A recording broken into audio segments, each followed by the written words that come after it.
চট্টগ্রাম বন্দর আধুনিকায়নে প্রয়োজন বিদেশি ব্যবস্থাপনা বলে নৌ উপদেষ্টা। শ্রমিক কল্যাণ ফেডারেশনের বিক্ষোভ। ৭ নভেম্বর ঘিরে আজও জেলায় জেলায় বিএনপি শোভাযাত্রা সমাবেশ, ঐক্যবদ্ধ থাকার আহ্বান নেতাদের। ১.৫ ঘণ্টা পর নিয়ন্ত্রণের টঙ্গীর তুলার গোডাউনে আগুন, পুড়ে গেছে কাঁচামাল, আসবাবপত্র সহ যন্ত্রপাতি। ব্রাহ্মণবাড়িয়ায় পানিতে ডুবে প্রাণ গেলে 2 শিশু। নারায়ণগঞ্জের শীতলক্ষা থেকে নিখোঁজ যুবকের মরদেহ উদ্ধার। এবং কুষ্টিয়ার পদ্মার চরে সক্রিয় ডজন খানেক সন্ত্রাসী বাহিনী, চলছে হত্যা, চাঁদাবাজি আর জমি দখল, আতঙ্কে স্থানীয়রা।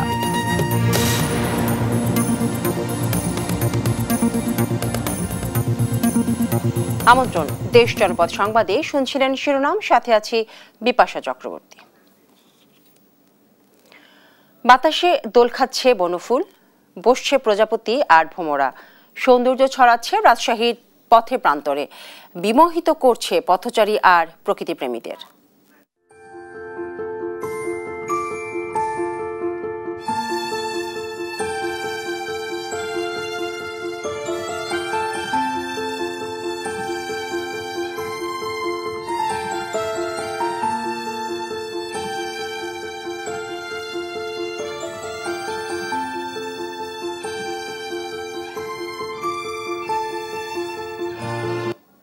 এই নিয়ে বিস্তারিত প্রতিবেদন থাকছে সংবাদের পরবর্তী অংশে।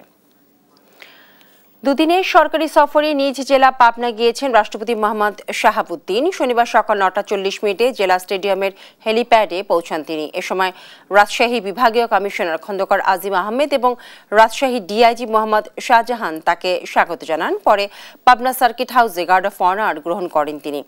দুপুরে আরিফপুর কবরস্থানে পিতামাতার কবর জিয়ারত করেন তিনি। আজ রাষ্ট্রপতি নিজ বাসভবনে অবস্থান, নিকট আত্মীয় স্বজনের সঙ্গে সৌজন্য সাক্ষাৎ সহ সার্কিট হাউসে রাত্রি যাপন করবেন। আগামীকাল রোববার সকালে সার্কিট হাউসে গার্ড অফ অনার গ্রহণ শেষে হেলিকপ্টারে করে ঢাকার উদ্দেশ্যে রওনা হবেন রাষ্ট্রপতি।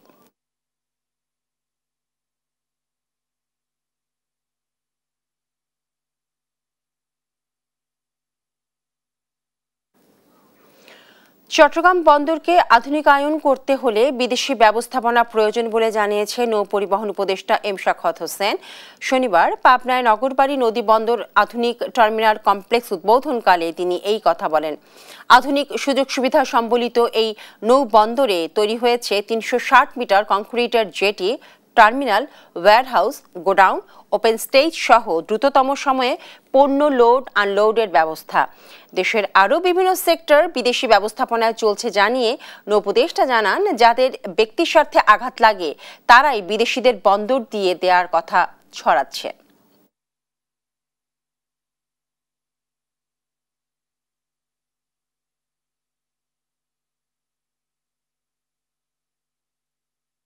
এই এতগুলো বছর এই বন্দরকে ঘিরে যা হয়েছে এটা তো আপনাদের অজানা নেই। এখন যদি সেই বন্দরকে অন্যভাবে পরিচালনা করতে যাই তাহলে অনেক লোকের অসুবিধা হবে, এটা কোনো সন্দেহ নেই। কারণ আপনার এখানে কি বিদেশি কোম্পানি নাই যারা গার্মেন্টে কাজ করতেছে? নেই। আপনারা তো ইনভেস্টমেন্ট কোথেকে আসবে? আপনারা কোথায় ইনভেস্টমেন্ট করবেন? আপনি যদি পোর্টগুলোতে ইনভেস্টমেন্ট আসছে সেটাকেও যদি আমরা বলি যে না না হবে না, এটা আমরাই করব, আমরা তো করতে পারি নাই ভাই। আমাদের চিটাগং পোর্ট মডার্নাইজ হয় নাই।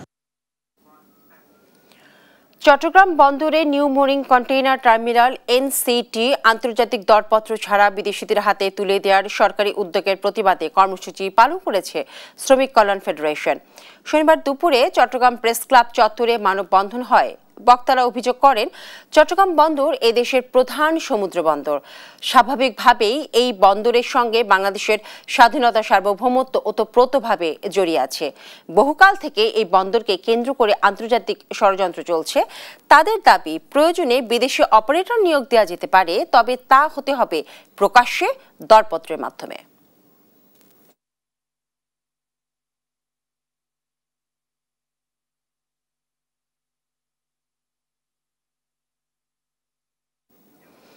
আইন বিচার ও সংসদ বিষয়ক উপদেষ্টা আসিফ নজরুল শনিবার সকালে রাজশাহী মহিলা কারিগরি প্রশিক্ষণ কেন্দ্র পরিদর্শন করেছেন। সকাল 10:15টার দিকে তিনি প্রশিক্ষণ কেন্দ্রে বিভিন্ন কার্যক্রম ঘুরে দেখেন এবং প্রশিক্ষণার্থীদের সঙ্গে কথা বলেন। এ সময় তিনি বলেন, টিটিসিগুলো ভালো চলছে, সবাই মিলে কাজ করলে প্রতিষ্ঠানগুলো আরও এগিয়ে যাবে। পরিদর্শন শেষে উপদেষ্টা নাটোর কারিগরি প্রশিক্ষণ কেন্দ্র পরিদর্শনের উদ্দেশ্যে রওনা হন।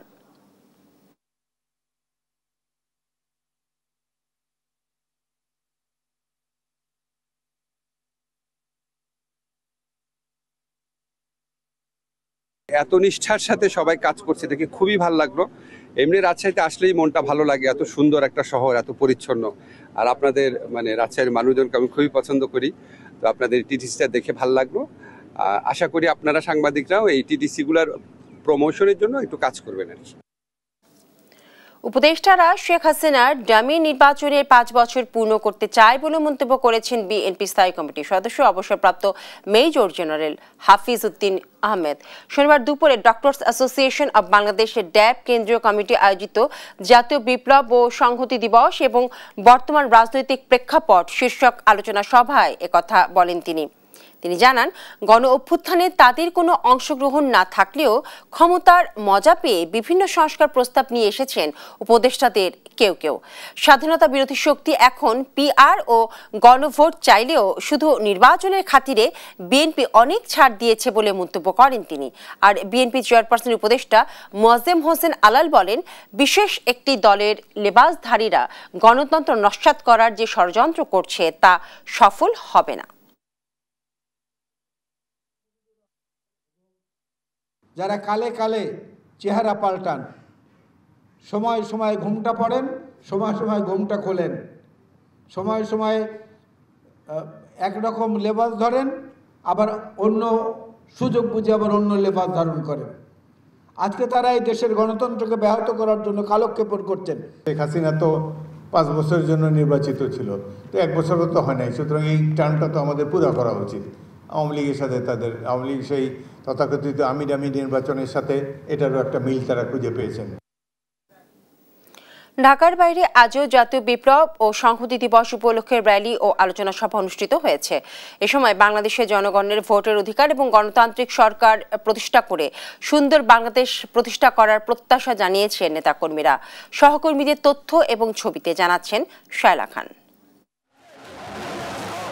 জাতীয় বিপ্লব ও সংহতি দিবস উপলক্ষে বরিশালে সমাবেশ ও র্যালি করেছে জেলা বিএনপি নেতাকর্মীরা। দিবসটি উপলক্ষে শনিবার সকালে নগরীর সদর রোডে বিএনপির দলীয় কার্যালয়ের সামনে সমাবেশ অনুষ্ঠিত হয়। এ সময় বাঙালির স্বাধীনতা ও সার্বভৌমত্ব রক্ষার্থে ঐক্যবদ্ধ হয়ে কাজ করার আহ্বান জানান বরিশাল সদর 5 আসনের বিএনপির মনোনীত প্রার্থী অ্যাডভোকেট মজিবুর রহমান সরোয়ার।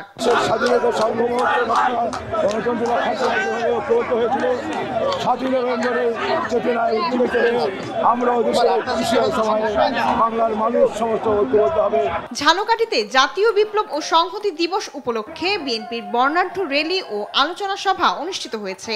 শুক্রবার বিকেলে কাঠালিয়ায় র্যালি শেষে অনুষ্ঠিত হয় আলোচনা সভা। এদিকে শনিবার সকালে জাতীয় বিপ্লব ও সংহতি দিবস উপলক্ষে বগুড়ায় জেলা ছাত্রদলের আয়োজনে চিত্রাঙ্কন ও কবিতা আবৃত্তি প্রতিযোগিতা অনুষ্ঠিত হয়েছে। এই দিবসটা যেন আমাদের এই ক্ষুদে যে শিল্পীরা রয়েছে, প্রতিভাবান যে শিশুরা রয়েছে, আমরা চেষ্টা করছি শিশুদের সেই প্রতিভাকে বিকশিত করার সুযোগ আমরা তৈরি করে দিয়েছি। যে দিনে শহীদ প্রেসিডেন্ট জিয়াউর রহমানকে সিপাহী এবং জনতা ঐক্যবদ্ধভাবে বিপ্লবের মাধ্যমে এই রাষ্ট্রের মূল দায়িত্বে নিয়ে এসেছিল, সেই দিনকে স্মরণ করে আমরা আজকে বগুড়া জেলা ছাত্রদল চেষ্টা করেছি এই শিশুদেরকে নিয়ে আমরা এই আয়োজন করার। কুমিল্লার লাকসামের মুজাফরগঞ্জে আনসারিয়া কমপ্লেক্সে শনিবার দুপুরে আয়োজিত বিপ্লব ও সংহতি দিবস উপলক্ষে এক আলোচনা সভা অনুষ্ঠিত হয়েছে।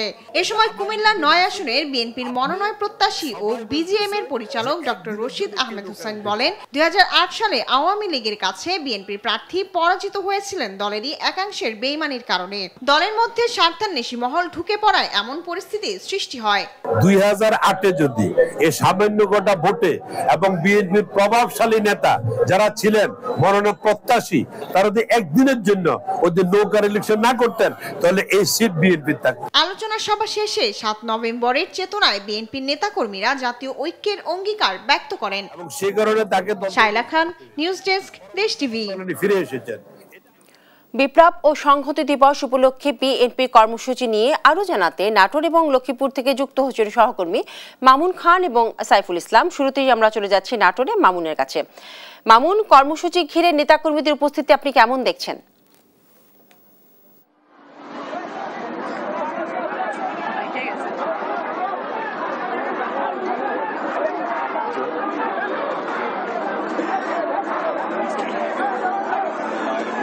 জি ধন্যবাদ। আমি এখন দাঁড়িয়ে রয়েছি নাটোরের সিংড়া উপজেলার যেই রয়েছে সিংড়া উপজেলা গরুহাটে রয়েছি। এখানে মূলত আজকে বিএনপির উদ্যোগে কিন্তু একটি বিশাল জনসভার আয়োজন করা হয়েছে। 7ই নভেম্বর জাতীয় বিপ্লব ও সংহতি দিবস উপলক্ষে কিন্তু এই জনসভার আয়োজন করেছেন এই উপজেলা বিএনপি এবং পৌর বিএনপি যারা নেতৃবৃন্দ রয়েছেন তারা। এখানে এই জনসভায় কিন্তু আজকে প্রায় 30 থেকে 40 হাজার মানুষের আগমন ঘটেছে এবং এখান থেকে কিন্তু নির্বাচনী প্রচারণাটাও চালাচ্ছেন। কারণ এখানে নির্বাচনের যেই বিএনপি প্রার্থী তারা কিন্তু প্রার্থী না দেওয়ার কারণে কিন্তু তাকে গ্রিন সিগন্যাল দিয়েছিলেন। সেই গ্রিন সিগন্যালের কারণে কিন্তু আজকে তিনি জানান দেওয়ার জন্য একটি বিশাল আকারে জনসভার আয়োজন করেছেন। আমরা শুনবো তার কাছ থেকে তাদের কি কি প্রোগ্রাম রয়েছে। আচ্ছা, কি কি প্রোগ্রাম রয়েছে আপনাদের? ধন্যবাদ। আজকে আমাদের জাতীয় বিপ্লব ও সংহতি দিবস উপলক্ষে আলোচনা র্যালির আয়োজন করা হয়েছে। আপনারা জানেন যে আমরা দীর্ঘ 15 বছর একটা সুষ্ঠু সুন্দর নির্বাচনের জন্য নির্দলীয় নিরপেক্ষ তত্ত্বাবধায়ক সরকার প্রতিষ্ঠার জন্য আমরা আন্দোলন করেছি। আমাদের নেত্রী দেশের নেত্রী এবং খালেদা জিয়ার নেতৃত্বে আন্দোলন শুরু করেছিলাম। পরবর্তীতে আপনারা জানেন যে মিথ্যা মামলা আমাদের নেত্রী বেগম খালেদা জিয়াকে আপনার কারাবন্দী করা হয়। পরে আমাদের নেত্রী দেশের জনাব তারেক রহমানের নেতৃত্বে আমরা এই আন্দোলন করেছি এবং দীর্ঘ 15 বছর আন্দোলনের পর তত্ত্বাবধায়ক প্রতিষ্ঠিত হয়েছে। এবং আপনার জানেন যে এখানে আমাদের নেতা তারেক রহমান সাহেব দেশ গড়ার স্বপ্ন দেখছেন। সেই বাংলাদেশ গড়ার জন্য যিনি 31 দফা কর্মসূচি দিয়েছেন, সেই কর্মসূচি আমরা এগিয়ে নিয়ে যাচ্ছি। এবং ধন্যবাদ। আমরা ছিলাম যে নাটোরের যে সিংড়া উপজেলা রয়েছে এখানে কিন্তু আজকে বিএনপির যে জনসভা রয়েছে সেখানে কিন্তু ইতিমধ্যে 30-40 হাজার মানুষের উপস্থিত হয়েছেন এবং এখান থেকে কিন্তু তারা তাদের যেই প্রোগ্রামগুলো সেগুলো নির্বাচনী প্রোগ্রামগুলো সেগুলো করছেন। আমি নাটোর থেকে জানাচ্ছিলাম। সর্বশেষ চলে যাচ্ছি লক্ষ্মীপুরে। স্বপন, আমরা একটি স্বাধীন সার্বভৌম বাংলাদেশ পেয়েছি। আমি আজকের মামুন, আপনি যেমনটি জানাচ্ছিলেন যে নাটোরের খবর, আমরা এই মুহূর্তে রয়েছি লক্ষ্মীপুরের সদর পশ্চিম উপজেলা বিএনপির যে বিপ্লব জাতীয় সংহতি দিবস উপলক্ষে যে জনসমাবেশ রয়েছে। এই জনসমাবেশে বিএনপির লক্ষ্মীপুর 2 আসনের দানেশ প্রতীকের প্রার্থী জনাব আবুল খায়ের ভূঁইয়া প্রধান অতিথি হিসেবে উপস্থিত রয়েছেন এবং এখানে উপস্থিত রয়েছেন লক্ষ্মীপুর জেলা বিএনপির বাংলাদেশ ফুটবল ফেডারেশন বাফুফের সহসভাপতি জনাব ওয়াহিদুদ্দিন চৌধুরী এবি ও বিএনপি যুগ্ম আহ্বায়ক হাসিবুর রহমান হাসিব সহ বিপুল সংখ্যক নেতাকর্মী উপস্থিত রয়েছে। এই বিপ্লব সংহতি দিবস উপলক্ষে আজকে যে বিএনপির সমাবেশ রয়েছে এই সমাবেশের সদর পশ্চিম উপজেলার বিপুল সংখ্যক নেতাকর্মী উপস্থিত রয়েছেন এবং রয়েছে এখানকার নারী কর্মী দল। যে জাতীয় বিপ্লব সংহতি দিবস রয়েছে এই বিপ্লব সংহতি দিবস উপলক্ষে জিয়াউর রহমানের যে ভূমিকা রয়েছে 1976 সালের 7ই নভেম্বর সেই ভূমিকা নিয়ে আলোচনা হচ্ছে এবং আগামী 2025-26 যে নির্বাচনে ফেব্রুয়ারিতে যে নির্বাচন রয়েছে এই নির্বাচনে দানের শীষ প্রতীকের ভোট দিয়ে যে আগামী জাতীয় বিপ্লব সংহতি দিবসের যে রয়েছে সেটি বাস্তবায়ন করার জন্য এখানকার যে নেতারা রয়েছেন তারা আহ্বান জানিয়েছেন। তারা জানাচ্ছেন যে এই বিপ্লব সংহতি দিবস তখনই সফল হবে যখন আগামী ফেব্রুয়ারি নির্বাচনে দানের প্রতীকের প্রার্থীকে বিজয়ী করা হবে। এই বিপাশা এ ছিল লক্ষ্মীপুরের সদর পশ্চিম উপজেলা দালাবাজার ডিগ্রি কলেজ মাঠ থেকে সর্বশেষ খবর। মামুন এবং সাইফুল, আপনাদের দুজনকে ধন্যবাদ। দর্শক, বিপ্লব এবং সংহতি দিবস উপলক্ষে বিএনপির যে কর্মসূচি হচ্ছে সেই কর্মসূচির সার্বিক তথ্য জানাচ্ছিলেন আমাদের দুইজন সহকর্মী মামুন এবং সাইফুল।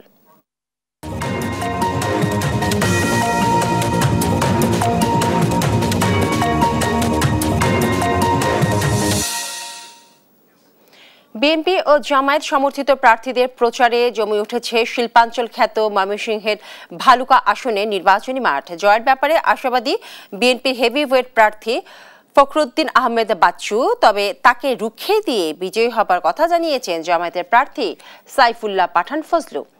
সাধারণ ভোটাররা বলছেন সন্ত্রাস দুর্নীতির বিরুদ্ধে সোচ্চার এমন প্রার্থীকে বিজয়ী করবেন তারা। ভোটের মাঠে প্রচারে পিছিয়ে রয়েছেন এনসিপি ও খেলাফত মজলিসের প্রার্থী। ইলিয়াস আহমেদের রিপোর্ট, জানাচ্ছেন ফারজানা আফরোজ টুম্পা। ভালুকা উপজেলা নিয়ে গঠিত ময়মনসিংহ 11 আসন। সদর আসনের পর মর্যাদার দিক থেকে এটিই সবচেয়ে গুরুত্বপূর্ণ। এ আসনে মোট ভোটার 3,54,390 জন। এর মধ্যে নারী 1,78,933 জন, পুরুষ 1,75,455 জন এবং তৃতীয় লিঙ্গের ভোটার 2 জন। নির্বাচন ঘনিয়ে আসায় নানা হিসেব নিকেশ করছেন ভোটাররা। তারা বলছেন উন্নয়নে মনোযোগী এবং সন্ত্রাস দুর্নীতির বিরুদ্ধে সোচ্চার এমন প্রার্থীকে ভোট দিয়ে জয়যুক্ত করবেন। এরকম একটা পার্টি চাই যে ভালো লোক, ভালো কথা কাজ করবো বলা, মানে এই লোক এখন দরকার। আমরা নির্বাচন যদি ভালো নির্বাচন হয়, সুষ্ঠু ভোট হয়, তাহলে আমরা ভালো কথা না আর ভালো প্রার্থী হইলে আমরা সুষ্ঠুভাবে ভোট দিয়ে পাস করাবো। দুর্নীতি দমন করা, চাঁদাবাজি বন্ধ করা, এগুলো যে করবে তাকে আমরা সমর্থন করি। যে প্রার্থী জাঙ্গর মাঝখানে কাজ করবে, যে আসেন দেখেন গত 24 অক্টোবর বহিষ্কারাদেশ প্রত্যাহার করে এ আসনে বিএনপির প্রার্থী ঘোষণা করা হয় উপজেলা বিএনপির সাবেক আহ্বায়ক ফখরুদ্দিন আহমেদ বাচ্চুকে। মাঠের পরীক্ষিত এই নেতা মনে করেন সাধারণ মানুষের ভোট ধানের শীষের পক্ষেই হবে। যে একটি সুষ্ঠু সুন্দর নির্বাচনের মাধ্যমে, একটি নিরপেক্ষ নির্বাচনের মাধ্যমে বাংলাদেশে একটি জাতীয় সংসদ বসবে। ভালুকার মানুষ তাদের আকাঙ্ক্ষা যে আগামী জাতীয় সংসদ নির্বাচনে আমরা যদি ভোট দিতে পারি, তাহলে এই ভোটটি যে সবচেয়ে বেশি নির্যাতিত আমরা তার পক্ষে দিব এবং আমরা ধানের শীষের পক্ষে দিব। তবে জামাত প্রার্থী দাবি করছেন তাদের পক্ষে গণজোয়ার সৃষ্টি হয়েছে। আমরা দাঁড়িপাল্লার পক্ষের যে জোয়ার, এটা সারা দেশের এই ফ্লো ভালুকাতেও দেখতে পাচ্ছি এবং জনগণ এটাকে ভালোভাবে নিচ্ছে। এ আসন থেকে নির্বাচন করার কথা রয়েছে জাতীয় নাগরিক পার্টি এনসিপির কেন্দ্রীয় যুগ্ম সদস্য সচিব ডাক্তার জাহিদুল ইসলামের। এদিকে খেলাফত মজলিস থেকে মনোনয়ন পেয়েছেন উপজেলা শাখার সাধারণ সম্পাদক হাফেজ মোহাম্মদ মামুনুর রশিদ খান। ফারজানা আফরোজ টুম্পা, নিউজ ডেস্ক, দেশ টিভি। ভারতীয় আগ্রাসনের প্রতিবাদে 4 দফা দাবিতে চাঁপাইনবাবগঞ্জের ভারত সীমান্ত অভিমুখে লং মার্চ করেছেন আইনজীবীরা। গেল শুক্রবার ঢাকা থেকে শুরু হওয়া লং মার্চটি শনিবার চাঁপাইনবাবগঞ্জের সোনা মসজিদ সীমান্তে গিয়ে সন্ধ্যায় শেষ হবার কথা রয়েছে। ভয়েস অফ লয়ার্স বাংলাদেশ আয়োজন করেছে এই কর্মসূচিটি।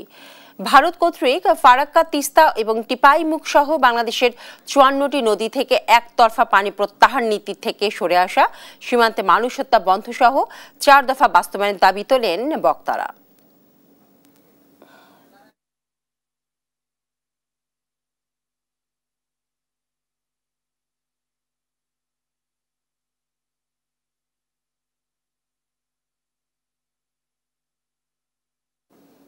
রাষ্ট্রীয়, অর্থনৈতিক, সামাজিক, সাংস্কৃতিক প্রতিটা বিষয়ে নগ্ন হস্তক্ষেপ করে বাংলাদেশকে নষ্ট করার চেষ্টা হচ্ছে। এর প্রতিবাদে আমরা মাঠে নেমেছি। ভারত আমাদের সবসময় আগ্রাসন করছে, আমাদের সভরেন্টির বিরুদ্ধে হস্তক্ষেপ করছে, বাংলাদেশকে স্বাধীন থাকতে যেন না পারে তার সমূহ ব্যবস্থা গ্রহণ করছে। Eternal vigilance is the price of liberty. দেশটাকে ঠিকমতো রাখতে গেলে, রক্ষা করতে গেলে সবসময় সজাগ থাকতে হবে।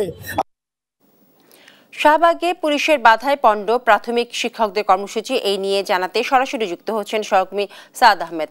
সাদ, শাহবাগের পরিস্থিতি আপনি কি দেখছেন?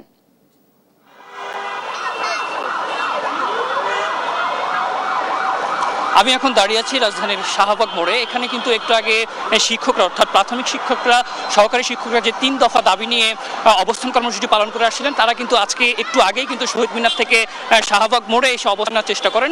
তখনই কিন্তু পুলিশ সাউন্ড গ্রেনেড এবং জলকামান ছুড়ে তাদের কিন্তু ছত্রভঙ্গ করে দেয়। এবং এই মুহূর্তে কিন্তু শাহবাগ যে মোড় রয়েছে সেটি কিন্তু অনেকটাই ফাঁকা বলা চলে। শিক্ষকরা কিন্তু ছত্রভঙ্গ হয়ে গিয়েছেন এবং একটু আগেই কিন্তু এখানে পুলিশ তাদেরকে সরিয়ে দেয়। সেখানে কিন্তু সাউন্ড গ্রেনেড এবং জলকামান নিক্ষেপ করা হয় এবং শিক্ষকরা শিক্ষকরা কিন্তু এখন ছত্রভঙ্গ অবস্থায় রয়েছে। আমি যদি আশপাশে একটু দেখাতে চাই যে এখানে কিন্তু শাহবাগ যে মোড়টি রয়েছে অর্থাৎ শাহবাগ থানার সামনেই কিন্তু দেখতে পাচ্ছেন যে পুলিশের ব্যাপক উপস্থিতি কিন্তু আমরা দেখতে পাচ্ছি। তবে আশেপাশে কিন্তু শিক্ষকদের এই মুহূর্তে অবস্থান কিন্তু আমরা দেখতে পাচ্ছি না, তারা কিন্তু বিক্ষিপ্ত অবস্থায় রয়েছে।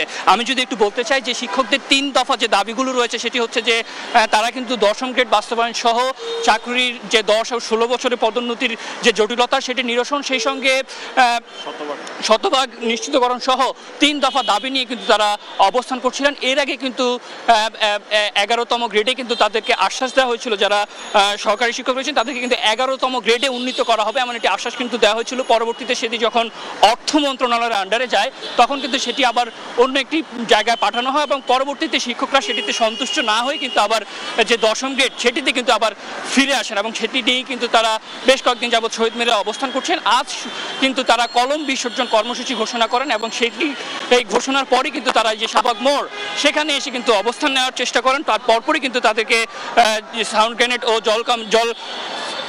সাউন্ড গ্রেনেড এবং জল কামান ছুড়ে কিন্তু তাদেরকে ছত্রভঙ্গ করে দেওয়া হয় এবং গেল 24 এপ্রিল কিন্তু প্রধান শিক্ষক যারা রয়েছেন তাদেরকে কিন্তু 11তম গ্রেড থেকে 10ম গ্রেডে করার সিদ্ধান্ত নেয় প্রাথমিক ও গণশিক্ষা মন্ত্রণালয়। সেই সঙ্গে 13তম গ্রেডে যারা রয়েছেন তাদেরকে কিন্তু 12তম গ্রেডে উন্নীত করার সিদ্ধান্ত নেয়। এতেই কিন্তু সহকারী শিক্ষক যারা রয়েছেন প্রাথমিক বিদ্যালয়ে তারা কিন্তু অসন্তোষ প্রকাশ করেন এবং যেমনটি দেখতে পাচ্ছেন এই মুহূর্তে কিন্তু আমরা পুলিশের শক্ত অবস্থান কিন্তু এই শাহবাগ যে থানা রয়েছে সেটির সামনে কিন্তু পুলিশের শক্ত অবস্থান আমরা দেখতে পাচ্ছি এবং পুলিশ কিন্তু এখানে শক্ত অবস্থানে রয়েছেন এবং কয়েকজনকে কিন্তু গ্রেপ্তারের কথাও কিন্তু আমরা শুনতে পাচ্ছি যে প্রাথমিক শিক্ষক যারা রয়েছেন তাদের মধ্যে কয়েকজনকে গ্রেপ্তারের কথাও আমরা শুনতে পাচ্ছি এবং পুলিশ কিন্তু বেশ শক্ত অবস্থানে এখানে রয়েছেন। তবে শিক্ষক যারা রয়েছেন তাদের কিন্তু বিক্ষিপ্ত অবস্থায় তাদেরকে কিন্তু এই শাহবাগ যে মোড় সেটি থেকে কিন্তু সরিয়ে দেওয়া হয়েছে এবং আশপাশে যেটি একটু দেখাতে চাই যে পুলিশের জলকাম সহ পুলিশ কিন্তু তাদের যে অবস্থান সেটি কিন্তু শক্ত অবস্থানে রয়েছেন এবং যদি একটু বলতে চাই বেশ কয়েকদিন ধরেই কিন্তু এই শিক্ষকরা যে তাদের 3 দফা দাবি সেটি নিয়ে কিন্তু শহীদ মিনারে অবস্থান করছিলেন। 3 দফা দাবিগুলো যদি আমি একটু বলতে চাই যে 10ম গ্রেডে উন্নতিকরণ সহ যে চাকরির 10 ও 16 বছর যে পদোন্নতি সেটি নিয়ে কিন্তু তারা আন্দোলন করছিলেন। তো এই ছিল শাহবাগ মোড় থেকে আমার কাছে সর্বশেষ পরিস্থিতি। সাদ, আপনাকে ধন্যবাদ। দর্শক, শাহবাগে পুলিশের বাধায় পণ্ড হয়ে গেছে প্রাথমিক শিক্ষকদের কর্মসূচি। সেই কর্মসূচির সার্বিক তথ্য জানাচ্ছিলেন আমাদের সহকর্মী সাদ আহমেদ। এসেছে গাজীপুরের টঙ্গীর তুলার গোডাউনের লাগা আগুন। শনিবার বেলা 12টার দিকে টঙ্গী রেল স্টেশনে মিলগেট এলাকায় তুলার কারখানাটিতে আগুনের সূত্রপাত ঘটে। নিয়ন্ত্রণে কাজ করে ফায়ার সার্ভিসের 8টি ইউনিট। প্রত্যক্ষদর্শীরা জানায় ধোঁয়া দেখে স্থানীয়রা এগিয়ে আসে আগুন নেভাতে। ততক্ষণে আগুনের ভয়াবহতা বেড়ে যাওয়ায় ফায়ার সার্ভিসে খবর দেওয়া হয়। পরে আগুন নিয়ন্ত্রণে একে একে যোগ দেয় ফায়ার সার্ভিসের 8টি ইউনিট। আগুন গোডাউনে থাকা কাঁচামাল, আসবাবপত্র এবং যন্ত্রপাতি সবই পুড়ে গেছে। ক্ষয়ক্ষতির পরিমাণ এখনো জানা যায়নি।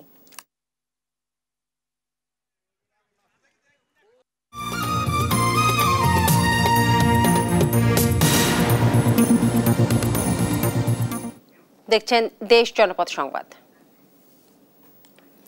ব্রাহ্মণবাড়িয়া সরাইলে পানিতে ডুবে 2 শিশুর মৃত্যু হয়েছে। শনিবার দুপুরের দিকে উপজেলার কুট্টাপাড়া উত্তর এলাকায় এই ঘটনা ঘটে। স্থানীয়রা জানিয়েছে শনিবার সকালের দিকে কুট্টাপাড়া উত্তর এলাকার বাড়ির পাশে তাকরিম এবং আদনান নামে 2 মামাতো ফুফাতো ভাই খেলছিল।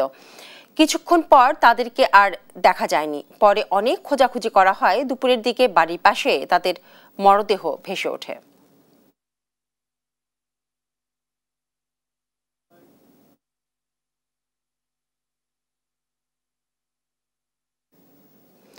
শীতলক্ষা নদী পারাপারের সময় ট্রলার থেকে পড়ে নিখোঁজ যুবকের মরদেহ উদ্ধার করেছে ফায়ার সার্ভিস। শনিবার দুপুরে নারায়ণগঞ্জ লঞ্চ টার্মিনাল নৌঘাট থেকে মরদেহটি উদ্ধার করা হয়। ফায়ার সার্ভিস জানিয়েছে শুক্রবার রাতে ট্রলার থেকে নামতে গিয়ে পা ফসকে নদীতে পড়ে যায় জয়কৃষ্ণ সাহা নামে এক যুবক। পরে স্থানীয়রা খোঁজাখুঁজি শুরু করে না পেয়ে ফায়ার সার্ভিসকে খবর দেয়। পরে ফায়ার সার্ভিস ও নৌ পুলিশের ডুবুরি দল এসে উদ্ধার তৎপরতা শুরু করে। গভীর রাত পর্যন্ত খোঁজাখুঁজি করে তাকে উদ্ধার করা যায়নি। শনিবার সকালে পুনরায় উদ্ধার অভিযান শুরু হলে বেলা 10টার দিকে তাঁর মরদেহ উদ্ধার করা হয়।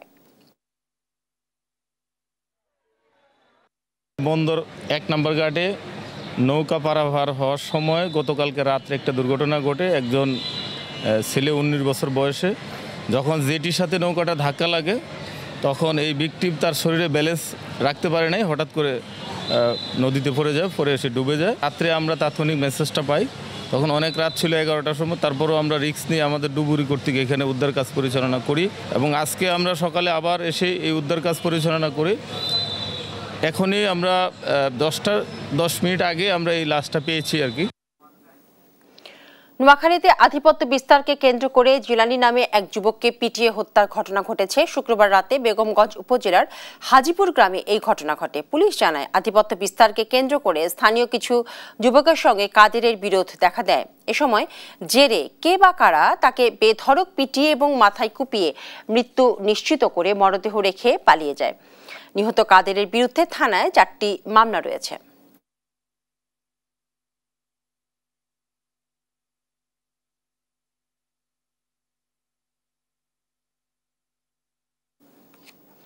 গাজীপুরের ঢাকা ময়মনসিংহ মহাসড়ক পারাপারের সময় ড্রাম ট্রাকের চাপায় এক যুবক নিহত হয়েছে। শনিবার সকাল 10:30টার সময় পোড়াবাড়ি এলাকায় এই দুর্ঘটনা ঘটে। স্থানীয়রা জানায়, মহাসড়ক পারের সময় একটি ড্রাম ট্রাক সোহাগকে চাপা দিয়ে পালিয়ে যায়। আহত অবস্থায় উদ্ধার করে শহীদ তাজউদ্দিন মেডিকেল কলেজ হাসপাতালে নেওয়া হলে কর্তব্যরত চিকিৎসক তাকে মৃত বলে ঘোষণা করে। দ্রুত ড্রাম ট্রাকটি আটকে আইনের আওতায় আনা হবে বলে জানায় পুলিশ।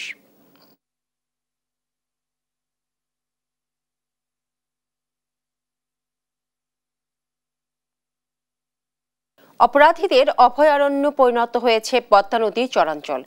কুষ্টিয়া সহ আশেপাশে 3 জেলার দুর্গম চরাঞ্চলে সক্রিয় রয়েছে প্রায় ডজন খানেক সন্ত্রাসী গোষ্ঠী। শখানেক করে সশস্ত্র সদস্য রয়েছে একে বাহিনীর। হত্যা, চাঁদাবাজি, জমি দখল, মাদক ও অস্ত্র পাচার সহ নানান অবৈধ কর্মকাণ্ডে এসব বাহিনী পদ্মার দুর্গম চরে গড়ে তুলেছেন অপরাধের সাম্রাজ্য। মামলা থাকলেও ধরা পড়ে না এরা। ইরফান রানার ক্যামেরায় নাহিদ হাসান তিতাসের বিশেষ প্রতিবেদন। পদ্মার দুর্গম চরে সন্ত্রাসী বাহিনীর প্রকাশ্যে অস্ত্রের মহড়ার দৃশ্য এটি। প্রশাসনের নজরদারি না থাকায় এভাবেই কুষ্টিয়া, রাজশাহী, নাটোর ও পাবনার চর অঞ্চল পরিণত হয়েছে অপরাধের স্বর্গরাজ্যে। এখানে সক্রিয় রয়েছে চাইদ, মুমতাজ, কাকন, বেলাল, টুকু বাহিনী সহ প্রায় ডজন খানেক সন্ত্রাসী গোষ্ঠী। এক একটি বাহিনীতেই 90 থেকে 100 জন অস্ত্রধারী রয়েছে। হত্যা, চাঁদাবাজি, বালুরঘাট জমি দখল, মাদক ও অস্ত্র পাচার সহ নানা অপরাধ কর্মকাণ্ড চালিয়ে যাচ্ছে এরা। বেলাল, মুমতাজ এরা একটা বাহিনী। এদের বাহিনীতে যেসব অস্ত্র আছে এসব অস্ত্র পুলিশ প্রশাসনের কাছে আমার জানা মতে নাই। 80 জন 90 জন এমন লোকজন আছে তাদের বাহিনীতে। সাধারণ মানুষ তাদের জন্য নদীতে মাছ ধরতে আসতে পারে না। এগুলো আসলে যারা ওই চাঁদাবাজি করতে পারে না, অবৈধভাবে বালি উঠাতে পারে না, মানুষের জমি দখল করতে পারে না, এরা এগুলা প্রচার করে। এখানে আমাদের কিছু লোকজন থাকে, মানে ব্যবসার পার্টনার আমাদের চরে, তারা থাকে সব সময়। এখন এইগুলোকে তারা বাহিনী বলছে। নদীতে মাছ ধরতে, মাঠের ফসল ঘরে তুলতে হলেও হিস্সা দিতে হয় এসব বাহিনীর। গেল সপ্তাহেও ভাগ না দিয়ে জমির ফসল কাটাই গুলি করে পদ্মা নদীতে লাশ ভাসিয়ে দেওয়া হয় 3 কৃষকের। আর সন্ত্রাসী গোষ্ঠীর গোলাগুলির ঘটনা তো ঘটেই চলেছে। গত 10 বছরে চরাঞ্চলে এসব বাহিনীর হাতে হত্যার শিকার হয়েছে 1/2 মানুষ।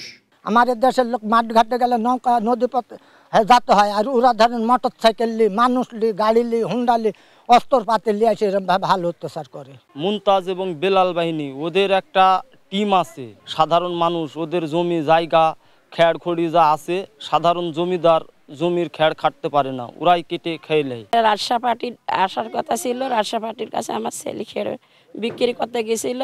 যায়া চোর লোকের সাথে আমার ছেলে তোকাতুকি হতে হতে আমার ছেলে ওরা কাইটি কুইটি হত্যা করে গাঙ্গে ফেলে দিছে। বেটা এই শহরে আপনার প্রশাসন তো নামেই না, সব সন্ত্রাসী, পড়ার জমি, ওরা ফসল পানি যা হয় কাইটি কুইটি লেয়। বিভিন্ন থানায় একাধিক মামলা থাকলেও ধরা পড়ে না এসব সন্ত্রাসী গোষ্ঠীর সদস্যরা।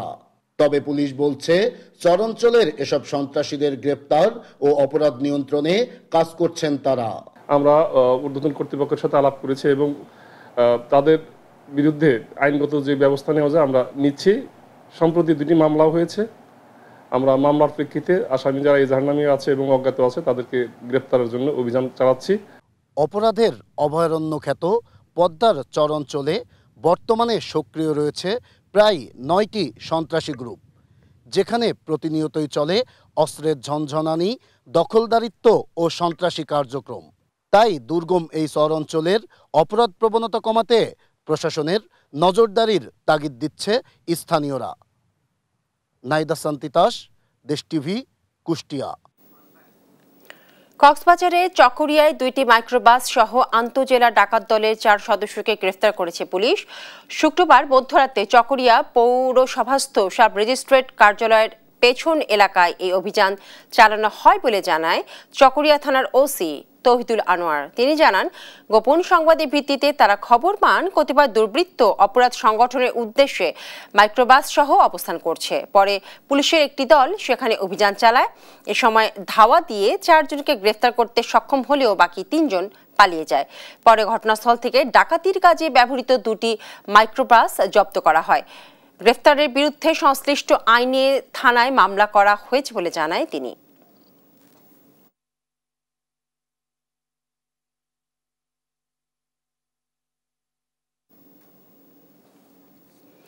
সিলেটে নির্বাচন, নারী ও শিশু অধিকার বিষয়ে সেমিনার হয়েছে। শনিবার দুপুরে নগরীর দরগা গেট এলাকায় নারী ও শিশু অধিকার ফোরামে এই অনুষ্ঠান আয়োজন করে।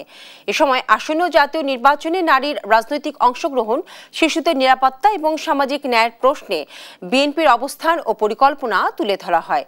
কেন্দ্রীয় বিএনপি নির্বাহী কমিটির সদস্য এবং ঢাকা জেলা বিএনপি সাধারণ সম্পাদক অ্যাডভোকেট নিপুণ রায় চৌধুরীর সঞ্চালনায় সেমিনারে বক্তব্য রাখেন কেন্দ্রীয় বিএনপি সাংগঠনিক সম্পাদক জি.কে. গাউস সহ সিলেটের 4 জেলার নারী নেতৃবৃন্দ।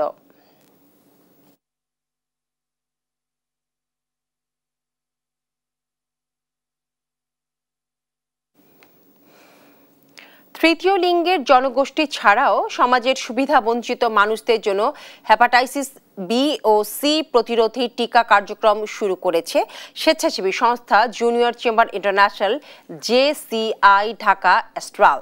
শনিবার দুপুরে সাভারের এনাম মেডিকেল কলেজ হাসপাতালে এই কার্যক্রমের উদ্বোধন হয়। এ সময় তৃতীয় লিঙ্গ ব্যক্তিদের স্ক্রিনিং ও ভ্যাকসিনেশন কার্যক্রম পরিচালনা করা হয়। পর্যায়ক্রমে আরও 200 জনকে হেপাটাইটিস বি ও সি স্ক্রিনিং এবং টিকাদান কার্যক্রমের আওতায় আনা হবে বলে জানানো হয়।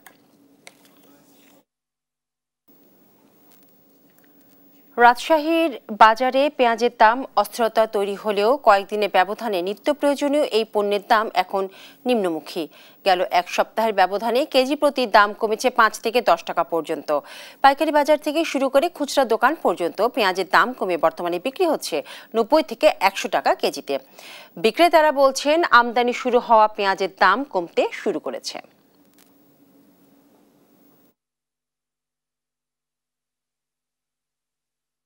গত সপ্তাহে ছিল 100 টাকা, 102 টাকা 5 টাকা বিক্রি হচ্ছিল, আজকে 95 টাকা দেশি চাতালেরটা, আর স্টোরেরটা আজকে 85 থেকে 90 টাকার বেচা কেনা হচ্ছে। বাইরের বলে মাল আসছে, ওই তার লাগে কমছে।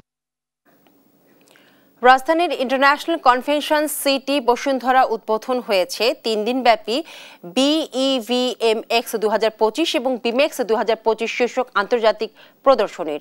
বৃহস্পতিবার রাজধানীর কুড়িলে ICCB-তে ইলেকট্রিক গাড়ি, বাইক, স্কুটার, গ্রিন প্রযুক্তি সহ মেডিকেল প্রযুক্তি এই প্রদর্শনীর উদ্বোধন করা হয়। এ সময় উপস্থিত ছিলেন সরকারি বেসরকারি খাতের প্রতিনিধি, শিল্প উদ্যোক্তা, আন্তর্জাতিক প্রতিনিধিরা। আয়োজকরা জানান, প্রদর্শনী 8 নভেম্বর পর্যন্ত প্রতিদিন সকাল 10টা থেকে সন্ধ্যা 7টা পর্যন্ত সব দর্শকদের জন্য উন্মুক্ত থাকবে। প্রদর্শনীতে ইলেকট্রিক ভেহিকল এবং মেডিকেল ইন্ডাস্ট্রি প্রদর্শনের পাশাপাশি আন্তর্জাতিক B2B এবং B2G মিটিং, সেমিনার ও প্যানেল আলোচনা হচ্ছে।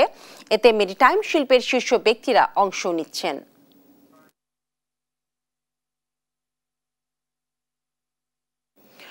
মার্কস অলরাউন্ডার, দেখাও যত প্রতিভা তোমার, এই প্রতিপাদ্যে অনুষ্ঠিত হলো শিশু কিশোরদের সবচেয়ে বড় প্রতিভা যাচাই মার্স অলরাউন্ডার ময়মনসিংহ আঞ্চলিক পর্বের প্রতিযোগিতা।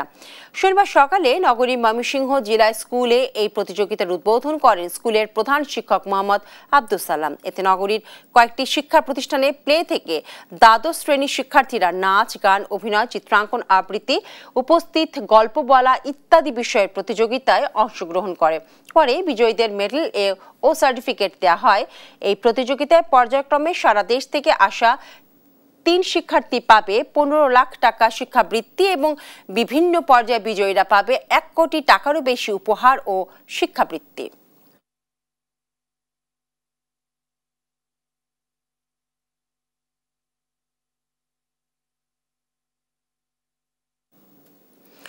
দিনাজপুরের ফুলবাড়িতে শুরু হয়েছে 10 দিন ব্যাপী 126তম বল্লা কালী পূজা এবং বৌমেলা। প্রার্থনা সভা এবং মেলায় সমাগম ঘটছে হাজারো ভক্ত দর্শনার্থীর। নেওয়া হয়েছে পর্যাপ্ত নিরাপত্তা ব্যবস্থা। হারুনুর রশিদের রিপোর্ট, জানাচ্ছেন শায়লা খান। দিনাজপুরের ফুলবাড়িতে 10 দিন ব্যাপী ঐতিহ্যবাহী বল্লা কালী পূজা ও বৌমেলা শুরু হয়েছে। প্রতি বছর রাস পূর্ণিমার পরের শুক্রবার এই কালী পূজা ও মেলা শুরু হয়। শনিবার সকালে মেলার উদ্বোধন করেন ধর্ম মন্ত্রণালয়ের হিন্দু কল্যাণ ট্রাস্টের ট্রাস্টি অধ্যাপক পরিতোষ চক্রবর্তী। এদিকে মেলায় বসেছে নানান পণ্যের দোকান। বল্লাকালীর মেলা এটা আমরা অনেক আগে থেকে করি, পূর্বে থেকে মোটামুটি ভালোই হয়। এখানে প্রতি বছর আমরা দোকান দেই, ব্যবসা মোটামুটি ইনশাআল্লাহ ভালো হয়। দর্শনার্থীরা মেলা ঘুরে উপভোগ করছেন গ্রামীণ ঐতিহ্যের এই উৎসব। প্রতিবারে বছরে বছরে এই পুজো হয়, অনুষ্ঠান হয় রাত্রেবেলা, প্রতিদিন যতদিন মেলা থাকবে এখানে অনুষ্ঠান হয়। আমি আসছি, আমার বাবা আসছে, মামা আসছে, মাসি আসছে। এটা একটা তিথি আছে আমাদের, যে রাস পূর্ণিমা হয়, রাস পূর্ণিমার পরে যে শুক্রবারটা হয় ওই শুক্রবারেই হয়। নিরাপত্তা সুষ্ঠুভাবে আমি যত বছর এখানে আসছি দেখতেছি সুষ্ঠুভাবে সুন্দরভাবেই পালিত হয়। আয়োজকরা জানান ধর্মীয় সৌহার্দ্য ও শান্তিপূর্ণভাবে প্রতি বছর এই পূজা ও মেলা অনুষ্ঠিত হয়ে আসছে। দর্শনার্থীদের নিরাপত্তায় মেলা কমিটি ও থানা প্রশাসন তৎপর রয়েছে। সুন্দর এবং আনন্দময় পরিবেশে প্রতিবারের নয় এবারও উদযাপিত হচ্ছে। কোন রকম অপ্রীতিকর ঘটনা না ঘটে এজন্য আমরা পূজা উদযাপন পরিষদ কাজ করে যাচ্ছি। শনিবার শুরু হওয়া এই মেলা চলবে 18 নভেম্বর পর্যন্ত। শায়লা খান, নিউজ ডেস্ক, দেশ টিভি। সড়কের দুপাশে কিংবা জঙ্গলে নানান রঙের ফুল সারাদিন মন নিয়ে খেলা করে, অদ্ভুত এক মায়াবী আবেশ ছড়িয়ে রাখে। পরিচর্যা ছাড়াই এগুলি বড় হয়। এগুলিকে বলা হয় বুনো ফুল। আরো জানাচ্ছেন কাজী সাহেব।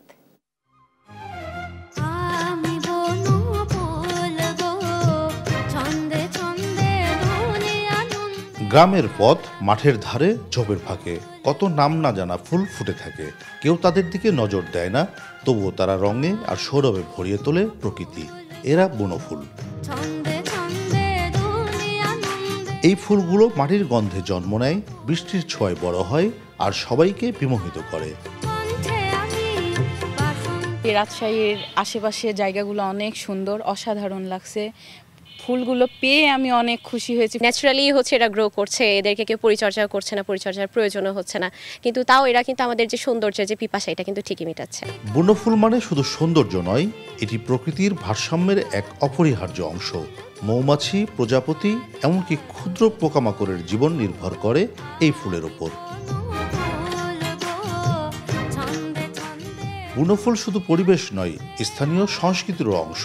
অনেক গানে, কবিতায়, লোককথায় এই ফুলের উল্লেখ আছে।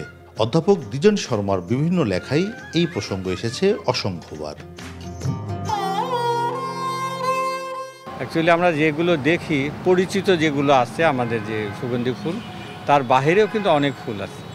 দ্বিজেন শর্মার বইটা যে কেউ যদি পড়ে তাহলে বুঝতে পারবে যে কত ধরনের সুগন্ধি, সেটা বৃক্ষ এবং লতা, গুল্ম নাম। দেশ জনপদ সংবাদ পরের বুলেটিন দেখার আমন্ত্রণ রইল। ধন্যবাদ সবাইকে।